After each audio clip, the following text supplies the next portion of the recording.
Even people who like shopping don't like queuing to pay. And even people who prefer shopping online don't like having to constantly fill in the same details on form after form or being forced to register with the site before they can make a purchase. In the process, acquiring yet another username, yet another password, they will need to remember should they ever choose to shop there again. And don't get me started on the payment checks or those unreadable word captures that some people put forward. And let's face it, in a busy store, we've all walked away from the queue and put the goods back. Online, it's even worse, with abandoned baskets by far outnumbering completed ones. Well, one innovative UK company is looking to make shopping and paying in stores, online and on the go easier and simpler for consumers and retailers alike. And it all starts with this. Richard, how did you come up with the idea? Kevin, that's a good question. A few years ago, I was speaking to eBay and trying to sell them a security solution, and they weren't that interested, and simply because their customers, when they perceive risk, stop buying. So security for them has to be hidden away in the background. What they were interested in is something which would allow the process to be faster, so something that was frictionless. At the same time, I was having issues logging into websites. I don't know if that's a problem that you've ever experienced, but it can be a real pain resetting passwords or trying to dream up new ones with lower and uppercase letters. And I thought, what's the device I always carry with me? Mobile phone. What does every computer have? A screen. Is there a way in which I can get the mobile phone to interact directly with the screen via the camera? Yes, there was. I filed the patents back in 2010.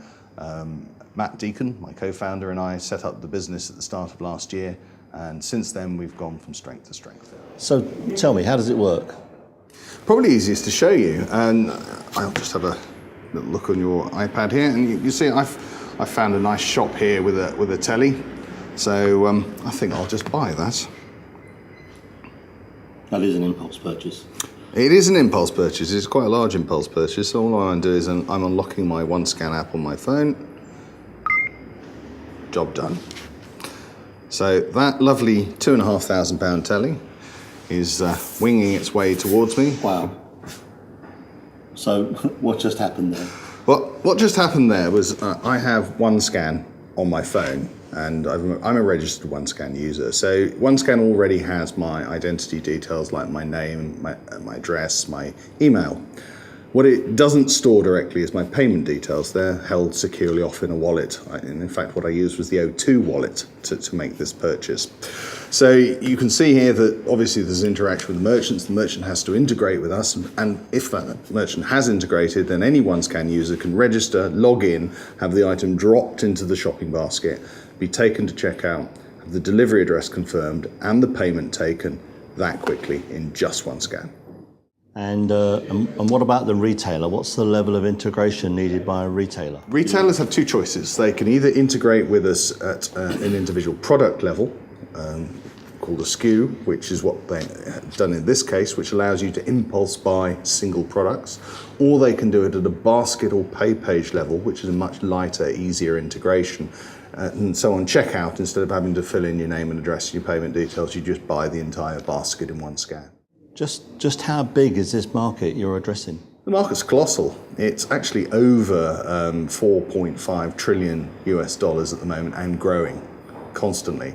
The mobile section of that market alone is in the hundreds of millions, hundreds of billions even of pounds, and growing even faster. Yeah, so what progress have you made so far, Richard? Tell me a bit about your team. We've made tremendous progress. Over the past year, we put together a management team. We've got a full board, including Andrew Nash, who is the former head of identity from Google, Amanda Mesler, the former CEO of Logica Consulting.